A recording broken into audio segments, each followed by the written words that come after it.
Hi Andrew, thanks for your email. So it looks like you're trying to find the vector form, the vector equation for a plane, and you're given 3 points. You started off correctly by finding your direction vectors, AB and BC.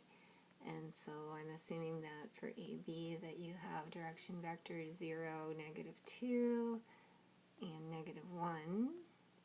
Sorry, that's a 2.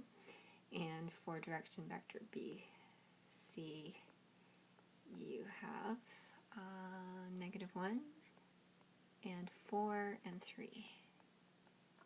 Okay, so what you're going to do now is all you need is a point, because the vector form of the equation that you're looking for is just a point, so x naught, y naught, z naught, plus parameter t times your first direction vector